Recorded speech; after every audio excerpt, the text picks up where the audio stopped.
Sanchez. I'm going to be hosting today's Tejano virtual event. And so welcome. I appreciate all of you all coming today. We have a good presentation for you all today. We have Miss Patty Islas and Miss Shannon Valle who is going to be talking to you all about service learning. And you will get the opportunity to earn Tejano passport points for attending this session. So during the workshop, you'll be seeing a code placed in the chat box, and then we can give you some more information about this after the workshop. So please get comfortable, mute your mics, and if you have any questions, place them in the chat box or raise your hand so we can answer your questions. So thank you all for being here today, and thank you to our presenters. So y'all can get started whenever you're ready. Okay, great. Thank you. Welcome to information about the psychology of service learning and what we do here at EPCC with the service learning program. I would like to take a minute just to introduce myself because I am new to the service learning program. This was my first full semester of serving as a coordinator for the program. I actually served with the service learning program when I was a student at UTEP, and I went and worked with the Advocacy Center for the Children of El Paso, and who we are happy to report is a partner with us in an agency that sometimes I send my own students out to also volunteer there. So that's what maybe kickstarted my volunteer and serving mindset. Throughout the years, I've been on, I think I served as president for 3 years, vice president positions on the board of the Mesita PTA, and probably other PTAs I'm just forgetting along the way, WIGs. I've also served as president and on the board of the Booster Club for the El Paso High Swim Team. Some of my bigger tasks that I volunteered for and served on was a dual language task force for EPISD, where we had to learn all about the pros and cons of bilingual education in Texas and across the country, and how that may help or harm students, and what are the benefits of dual language and what's the difference between dual language and bilingual education. I also served for numerous months, almost upwards of a year, on the bond committee for the EPISD. And so that was a lot of fun doing that. Lately, my biggest thing and biggest project is the school store. And that is a project that Ms. Islas and I started back in 2015, where we invite elementary school children on campus to learn all about the careers and programs and services at EPCC, all the while earning, play money so that they can go and quote unquote shop for their school supplies. We were awarded a grant of $25,000 back in 2018, and we just got word that we were awarded that grant again. So $125,000 worth of school supplies have been given just since 2018. So we're definitely over that mark by serving thousands of children across the county so far. So that's enough about me. I don't like being that self-aggrandizing. So I will move on. So if Ms. Islas is there.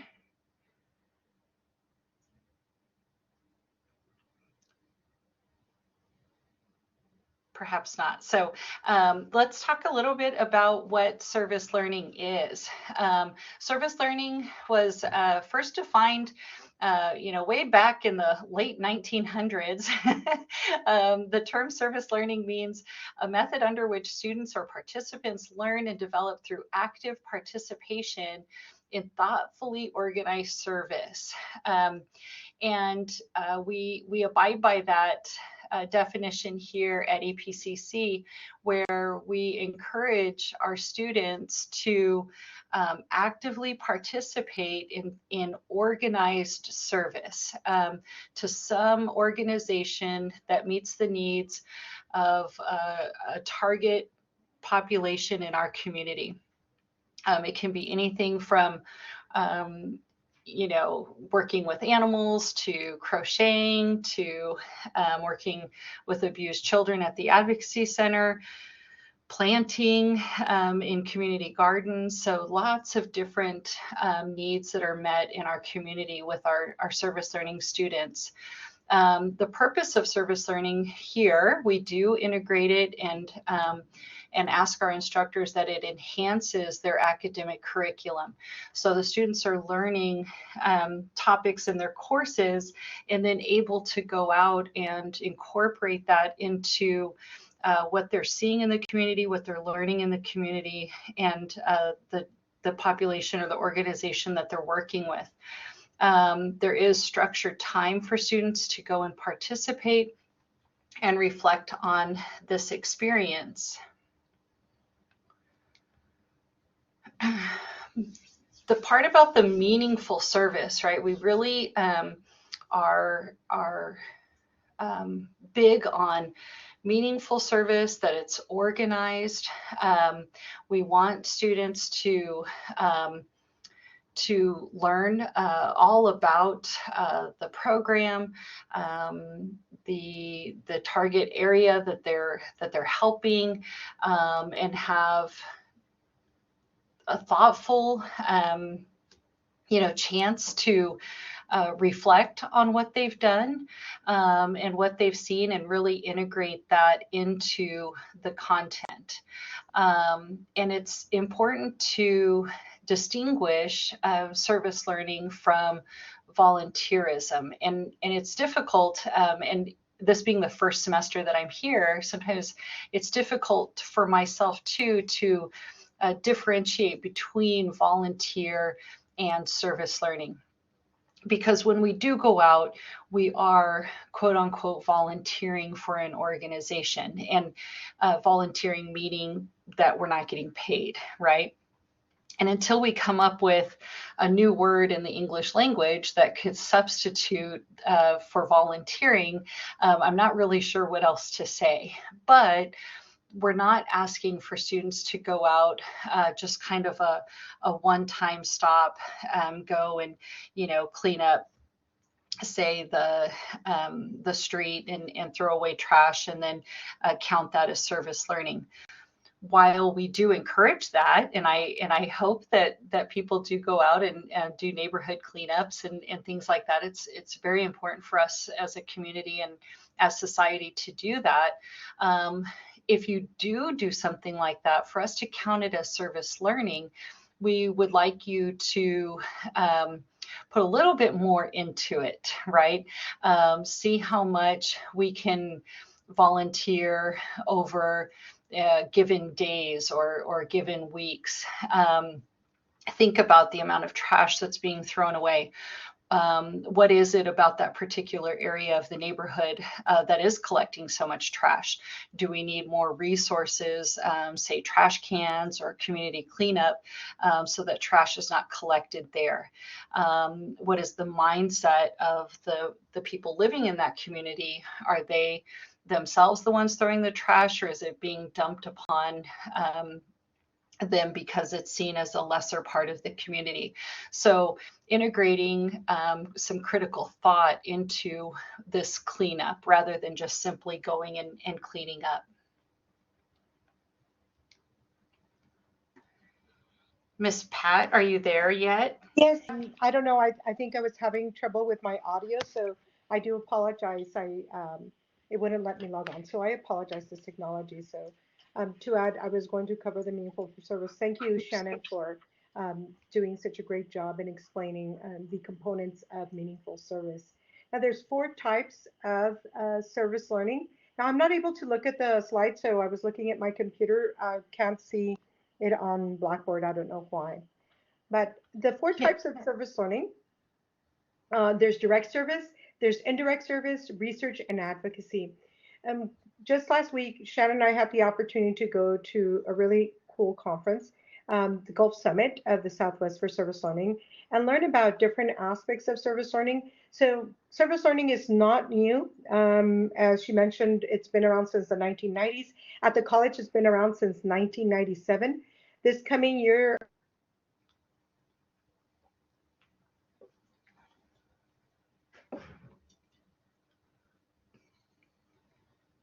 Miss Pat, I think you went out again.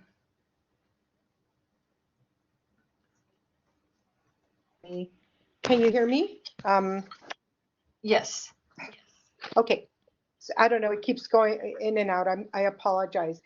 And so I was talking about the four types of service learning and the impact of service learning. So direct service, it's important to know the different types of service in terms of service learning so that we can understand what fits better, not only for the student, but also for each faculty member or staff, or as a college, what we want to do.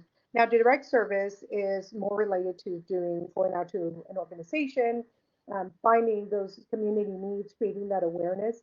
Indirect service, or type of service learning experience, is when students have the opportunity to do a can drive, a food supply drive, or a toiletry drive, or a fundraiser, our way service learning. So it doesn't need, and this works excellent for dual credit students where they have the opportunity to participate, as some organizations may have an age limit in terms of who can participate because of legalities and, of course, issues working for an organization. The other type is research based. And one of our students this semester is helping us develop a database for the collection of all the school stores we've done for the past 7 years, and collecting the data and hopefully have an opportunity to analyze the data. Our student is interested in statistical research. It was an excellent opportunity for that student to have that experience.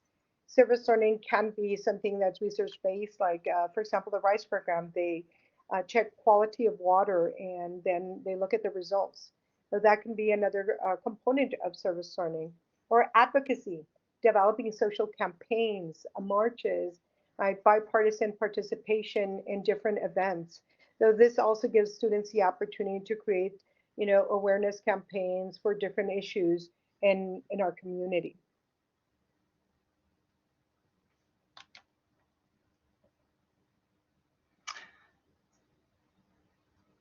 And it's really important because I think, myself included, when I started with service learning, I've been with the service learning program now for 17 years. And when I started, I was doing more volunteerism. It took me a while to understand the concept of service learning and understanding I have a background in service, but connecting it to the course is really important. So for students and faculty to understand that there's nothing wrong with volunteerism, but the component of service learning is more complex, more intensively.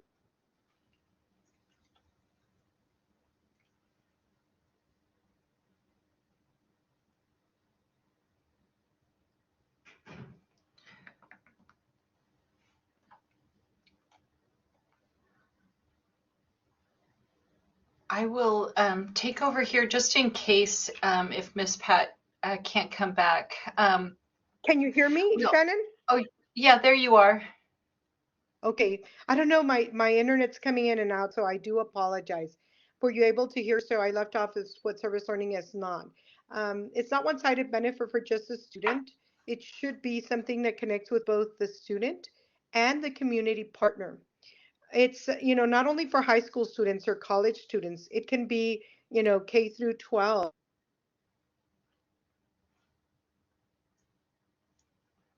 with service. And it's also not compensatory or as an assigned form of punishment. Sometimes our students may relate it to community service, and who gets community service if you've broken the law or as a form of punishment. Now, this is not only for instructors, but also for students understanding how do we create a service learning course. Now, there's more than 2,000 universities and colleges throughout the United States that have a component of service learning, civic engagement, advocacy, right, community service as part of not only their mission or their goal, but a program that is institutionalized to engage students in the community. So when we're wanting to create that connection with students, it's important as an instructor, right, to identify what are their learning outcomes. What is the purpose why I want my students to go out into the community and to do service, right?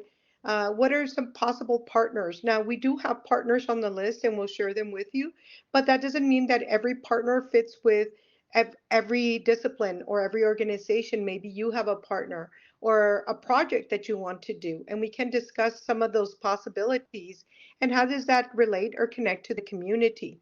And we have to, of course, orient the students. The student needs guidance. How will this connect to my course, right? Am I going to be practicing critical thinking skills, business skills? Am I going to be practicing a particular theory or, engaging engagement or civic engagement, or developing my global citizen, skills? What are the connections to our course objectives? So introduce the students to the concept of benefits to them. And Shannon will talk more about that. And developing, that expectation on the syllabus on day one is important.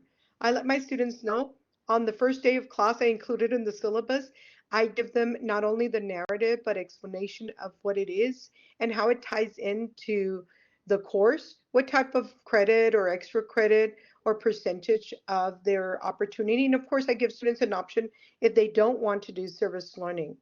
My experience has always been that students, once they get a taste, it's like tasting the apple, right? It doesn't taste bad. It may not be your favorite fruit, but they try it. And a lot of our students come back and they do it for another course.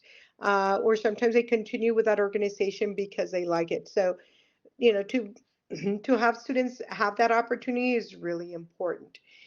And it's also important to think how we're going to reflect in that about that experience. Are students going to have the opportunity to share their experience in terms of writing a paper, doing a presentation?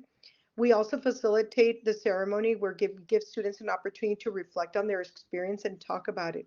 Reflection is an important component to service learning, which differentiates volunteerism from service learning. It has that active component of giving the students to reflect on their experience, the connection of their service to the class, to the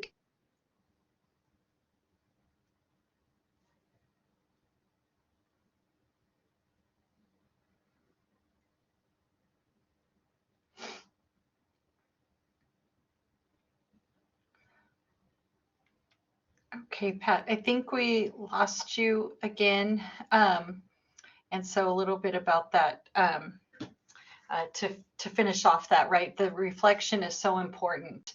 I think that being a psychology instructor and seeing service in the community and helping different populations within our community, and just that act of engaging and meeting new people and stepping outside of our comfort zone, it was very hard for me not to see the psychological benefits for our students to do this, for our instructors to do this, and for just EPCC as a whole to continue to support it, and the benefits that we see in the community and society at large. So the benefits I'll talk a little bit about here are specifically for the students and the faculty.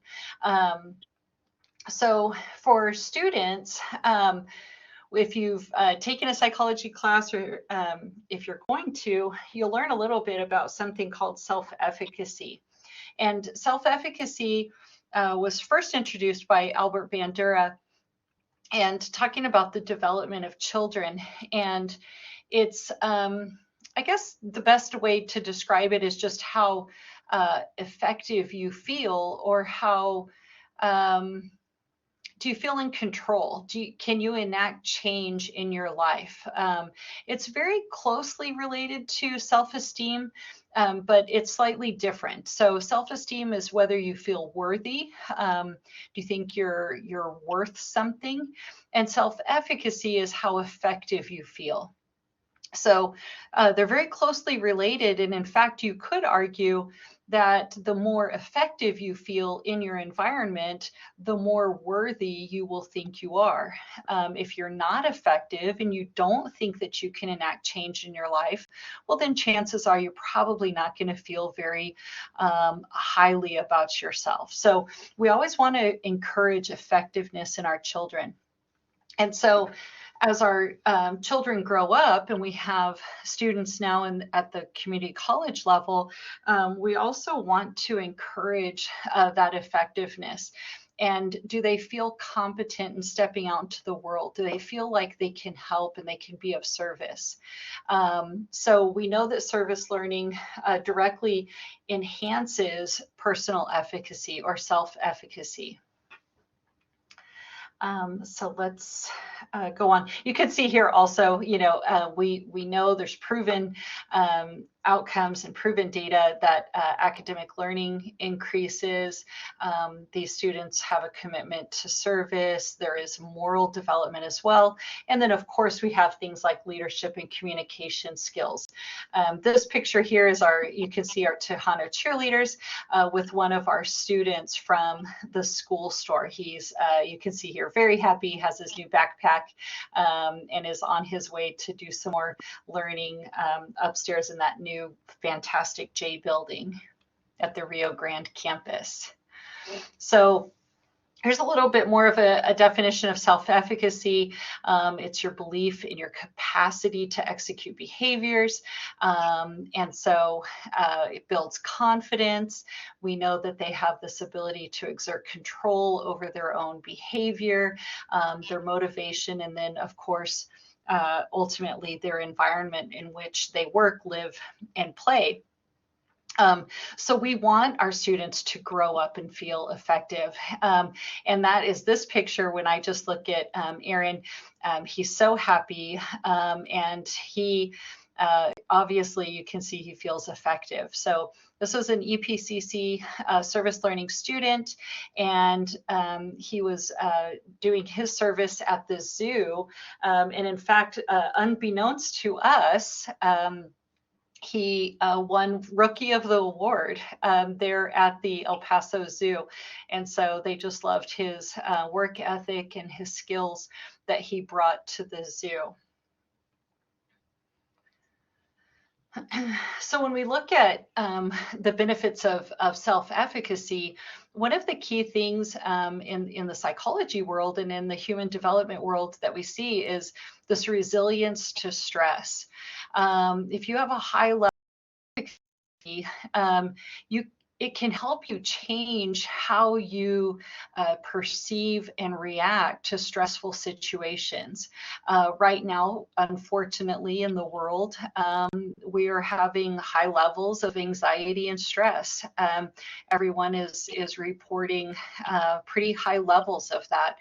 And so if we have resilience and we feel that we are in control and effective, then hopefully we know and we believe in ourselves enough that we can fight through these stressful times and be mentally healthy. Self-efficacy also leads to healthy lifestyle habits. You need to feel effective and in control if you're going to work out every day, if you're going to eat healthy, and you're going to take medicine if you need to, and you're going to get good sleep and so on. So that's one way of maintaining control in your life. We also know it improves employee performance. So many of us, if you've ever had a job or in your work environment, the people that are just, they're go-getters, they self-start, they're motivated. Those are some of your best employees that you can have.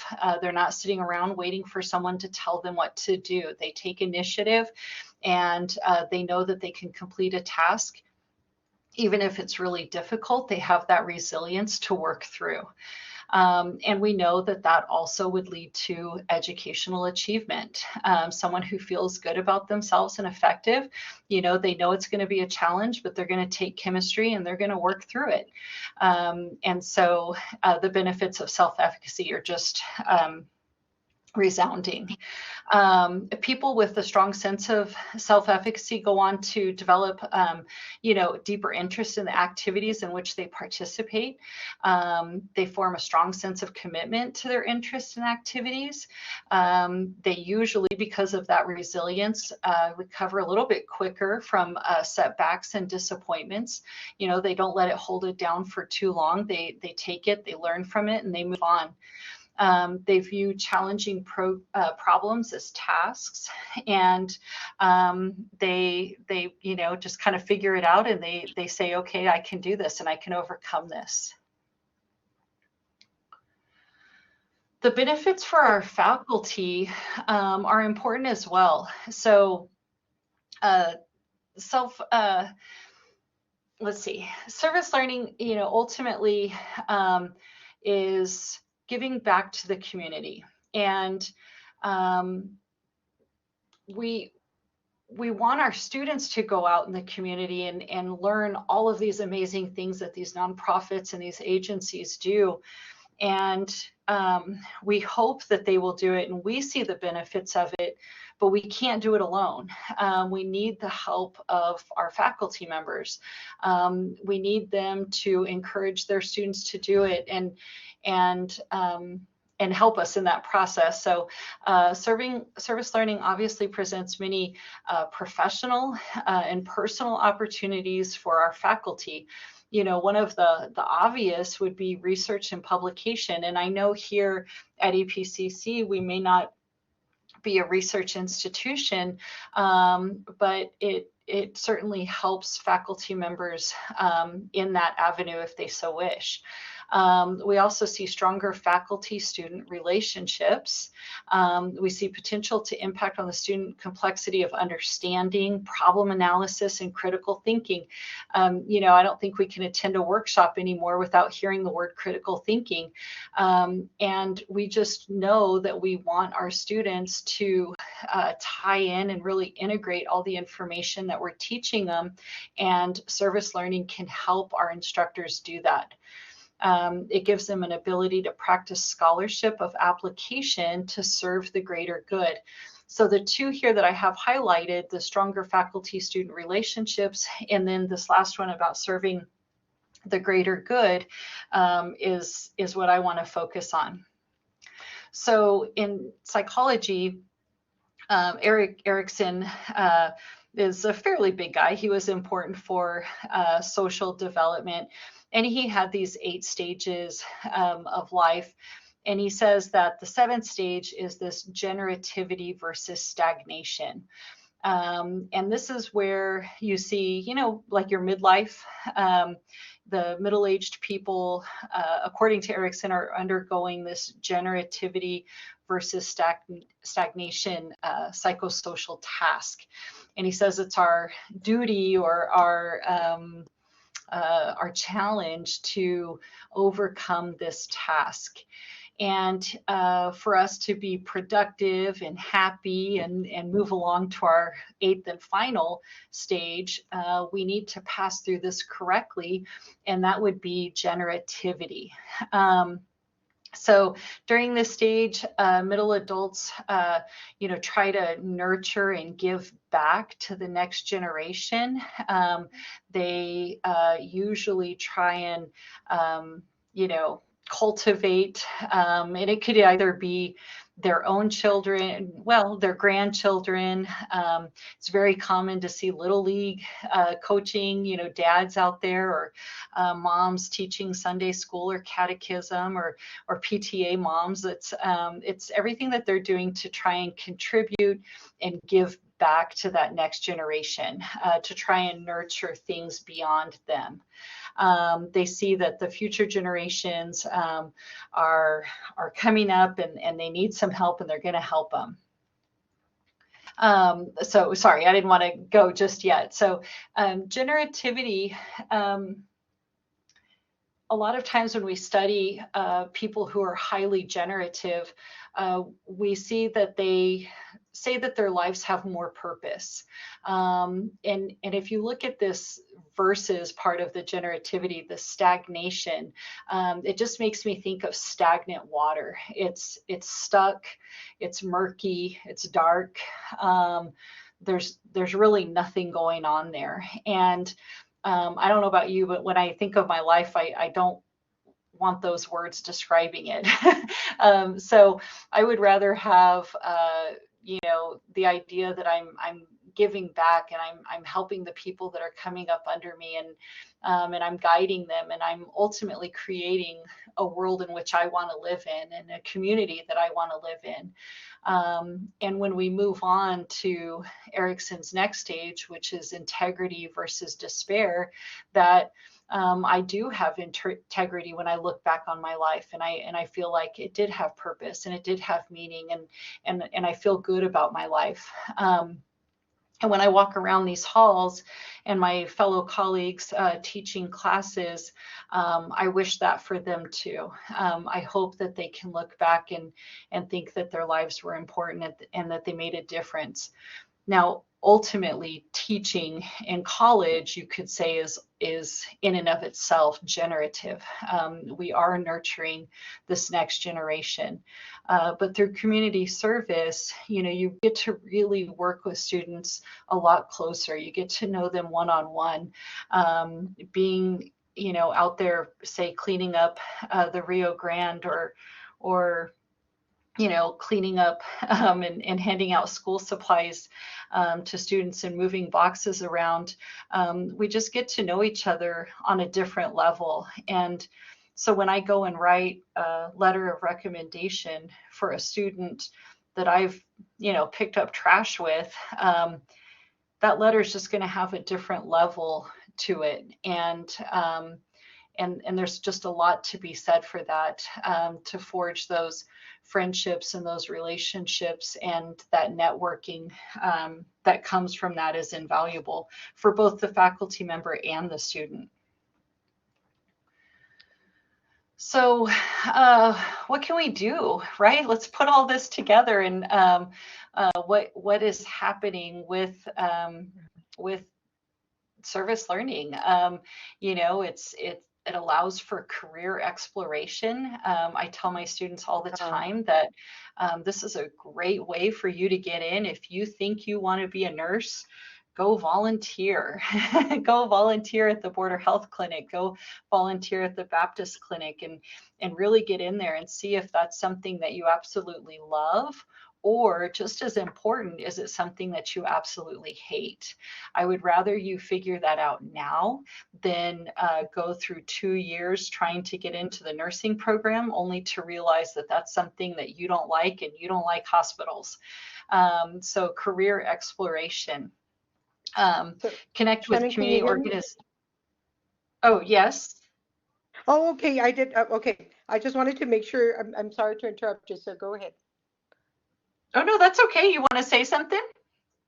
No. No. You go ahead and complete the slide, and then I'll go to the next one. I just thought I wasn't able to hear clearly. Oh, okay. It also, allows connecting with community organizations, of course, just like we said with the student Aaron at the zoo. What a great way for him to just be connected with the zoo, and to get that award. And I'm excited to see what he does in the future. And that's just going to be really big for him, to be able to move through El Paso, through your life, and just know that there's these different organizations out there, so that if you ever encounter a problem, or somebody who has a problem or an issue, you know where to turn. You're like, hey, I did this, and I know that the hunger, strike, or not hunger strike, the hunger, bank or whatever is available, or, oh, there's this great organization that does this. And so we can, if you're having problems getting school supplies, you can send your child to EPCC in the summer, and they can get school supplies. So there's just to be able to know that those services that are out there. Obviously, the more superficial, but sometimes it comes down to it where it's maybe more front and center and more important. It's obviously something to put on your resume. It looks really good in applications, and instead of just being able to list to do it, if you're sitting in an interview, for them to ask you about it and be able to reflect and say what you learned about working in this organization, that just gives you so much more credibility and something more than all the other applications that they're going to see. Meeting people and networking, of course. I worked with, I served with the Advocacy Center well beyond the time that I needed to for that one semester. And then coming back here and now being at APCC and the Advocacy Center still being, on the service learning list, it's just great. And the director, Miss Oliva, who's still there, to be able to now work with her in just a completely different capacity, is something that I never would have thought of all those years ago at UTEP. Obviously, practicing communication and critical thinking skills, just also make a difference. And service learning, it's obviously an important component to any course. And speaking of critical thinking skills, I challenge instructors to really think about how can you incorporate that into your course, and how can you, having a student serve at the zoo, how can you connect that back to your course? And I challenge you that you probably could come up with a number of activities and a number of ways that it can enhance your curriculum. All right. So the community benefits obviously are the people served, or the animals served, and just the entire community at large. And then we can get even bigger and all hold hands and we can say just a society, right? But not to be too cheesy, it is important. And the best way to change your community and the place in which you live is to actively participate every day to make it what you want it to be. And yes, voting and things like that are great, and that's one way to do it, but also, volunteering. If you want people to have food, then organize a drive and go work at the El Pasoans Fighting Hunger and enact change in your community and in your society. This picture here is we participated with the ghost tours, and service learning students spoke and gave the history and the tours of the area of our campus. And this one, what a neat way to incorporate history and an understanding of the community in which we live, a deeper meaning to the places where we're standing that used to be homes and people that lived there, and just creating a shared responsibility and new appreciation for our little streets right here of Oregon and Rio Grande and El Paso Street. So that was a fun night. So, Shannon, do you want me to take the next slide? Yeah, go ahead. All right. I cannot see the slide, so I'm a little bit off. I don't know why I can't see the sharing of the document. But so the benefits of the community, not only does the community benefits, the society benefits, more importantly, looking at the model for research and student of service learning is the opportunities for them to reflect of their experience, how they can advocate, how they can act for the community or research other topics. Many times our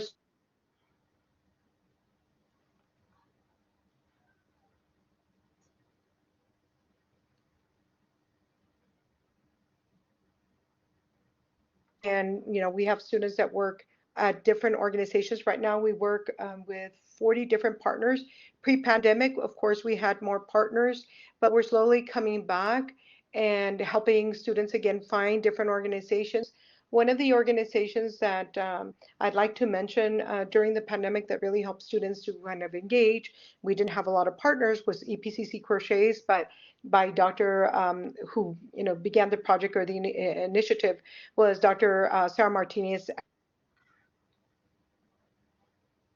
babies, and they were sewing blankets, and now they're sewing bird nests and doing other sorts of things to help learn students how to de-stress, crochet, and also do something for their environment and their community. And so students have a great opportunity for creating and becoming advocates for certain organizations, like the zoo, like the Advocacy Center, Opportunity Center for the Homeless, the El Paso is Fighting Hunger, Books of Gems, which are some of our partners that we work with. And so give students just an opportunity and a glimpse of, as a professional in the future, what they can give back to their community, creating that civic responsibility that as a professional, right, whether you're an accountant, you're a nurse, you're a biologist, you're a teacher,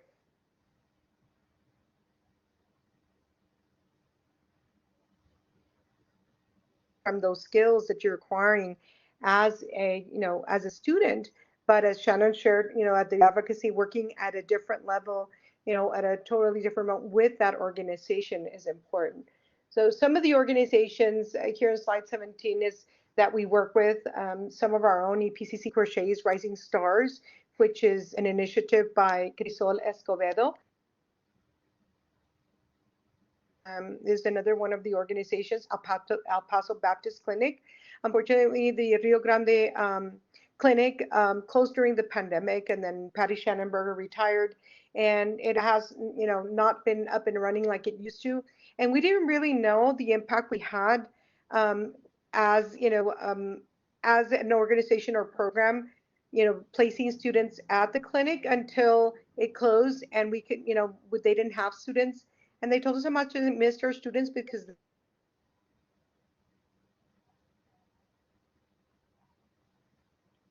clinic and helping around the clinic, whether it be to take vitals or charting. And that was something very important for us to hear, because we are helping the community. Creative Kids is also an excellent organization where students have the opportunity to also work on a more creative side with the community. I know they just sent us an email. They're hiring artists to teach out in San Elizario and some of the more rural communities in terms of working together for the school store, but also giving students the opportunity to do service. They're open 24/7, so students have that flexibility to work with different organizations. These are just some of the organizations we work for, but we do have 40 different partners. Now, I always tell students and faculty, if there's a partner you don't see on there, it's not that we're not willing to do a partnership. One of the things that comes up when we partner with an organization is, of course, what is the connection with the community college? A mutual goal or need. We do want organizations to be nonprofits, or that they help the community, and that together we are filling that gap that maybe they don't have the funds, right, the operational funds, or the structure to be able to have different fundraising events or drives for that organization. But if there's an organization that you particularly like that we don't have as one of our partners, please let us know. Many times that's how we are able to advocate. Just recently, we're going to meet with Laws and Paws, an organization that Dr. Kim Diaz works with, and they just had an event last Sunday. They rescue dogs. So this is by Detective Acosta, and it's out on Square Dams over on Montana, Far East Montana, and the dogs that sometimes they go.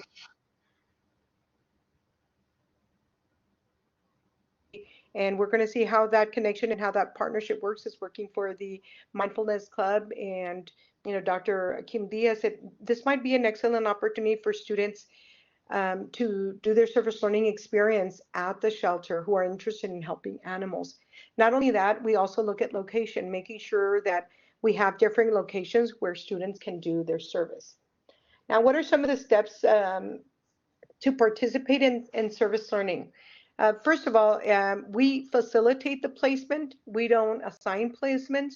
We try to create opportunities for students and faculty to offer for students. So with faculty's guidance and approval, of course, they choose a nonprofit organization available from the list. But if, like I said, if you don't see the list, as you know, Dr. Martinez or Crisol Escobedo, they develop their own project, and we can look for grants if they're interested in doing a grant for a particular, you know, project that you're interested in doing. Students do have to fill out an application, right? Depending on the semester, usually the first week in the semester, I recommend that you share it with your students so they have, right, the next 13 weeks, if it's a regular semester, to do their service. In the summer, it's 5 weeks. So the first week, because then they just have 3 weeks to do their service.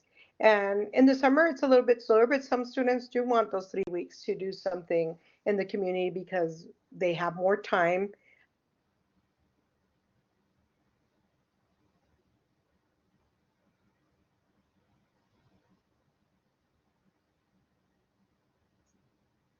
There is an opportunity, not only in terms of time schedules, location all over El Paso, to make sure that we give all students an opportunity. We know that sometimes transportation is an issue, location, time schedules. So in choosing organization, we try to choose organizations that have in mind that our students have, you know, sometimes busy schedules and are flexible in the way in which they can accommodate our students. So students are responsible to commit at least 20 hours of time. Now, some organizations do require training or, you know, TB shots or a uniform or an additional 5 hours of service. If you look at our list, we don't have like the hospitals or some organizations, because like the Sheriff's Department, they require a commitment of 40 hours, or the hospitals, they require 100 hours. Now, we don't have them on the list, but if students want to do it, they can. And I do encourage students, but we don't have them for that reason, is that our commitment to students and our requirement to participate in our program and document their hours is only for 20 hours. At the end of the semester, they have to turn in their hours. Usually it's right before the drop date, and that's where they can, you know, turn in their timesheets. The timesheets, once we receive the timesheets, we have them answer the questionnaire and make sure they turn in with their timesheets to log on that information and, you know, qualitative data so that we can document the data. So we do track students, and that's why it's important if you send students to our program, we do document students. Say, can I have a letter for a recommendation, you know, or for my hours and how many hours are completed? We can give them that information. And instructors at the end of the semester will receive a notification and a report with the services students, with the hours students have done. So what can students expect? Well, organizations change their protocols.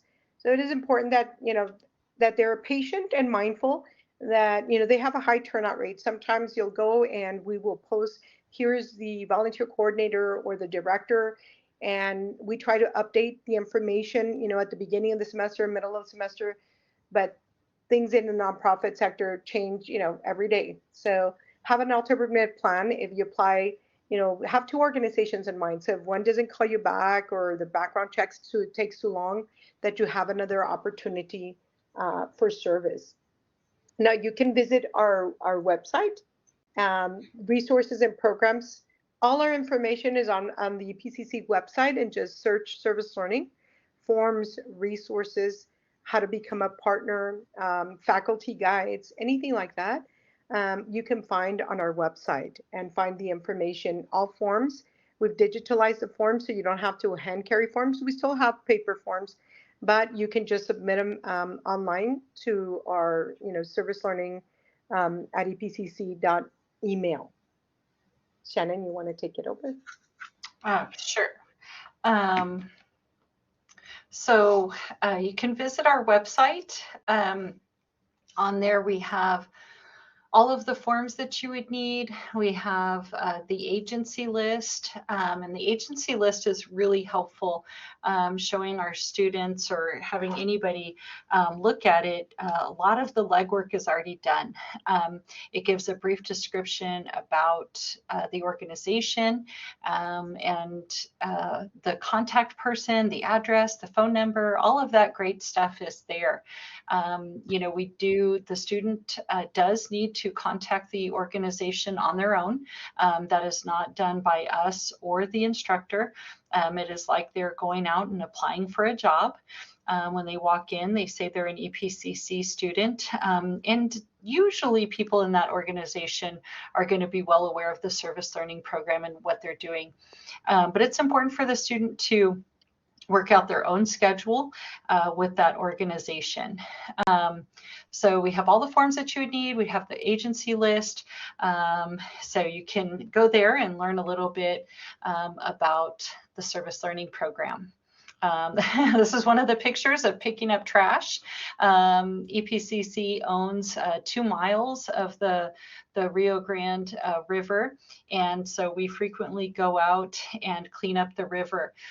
There's also, we have presentations by and learn information about clean waters, clean waterways, the Clean Rivers project in Texas, and why it's important to have a clean river and not all this trash for our water and where our water goes.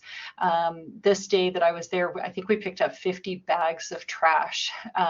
So this is a great way to learn about our community, to work in our community. Biology instructors have students out there. I had psychology students out there, speech. Many people can come together and learn about why this is important and incorporate it back and tie it back to our classrooms and our curriculum. Here's just a little bit of information, so a little bit of a plug for the school store. So this summer, it's going to be Saturday, July 15th. It's always 9 to 12. We would love for you to help us help the community and help these children that so desperately need school supplies so that they can start off their school year feeling confident and ready with all the tools that they need to be successful. So if you're interested in the school store, save this date, Saturday, July 15th. You can contact me or the service learning program to find out how you can help. And I just like to add, Shannon, I'm sorry, that we do have also, as part of the school store, we will have a trainings for students to do service learning and participate. Last year, it was one of the best years yet. We had a lot of service learning students that participated in helping us set up the school store and managing and organizing the event. And so please do save the date. Usually we will go ahead and send it out through Community Affairs and post it on, hopefully on the website. And if you're interested in volunteering for the event, faculty, staff, and students are welcome. We always need help to make the event even more successful. Yes. So any questions?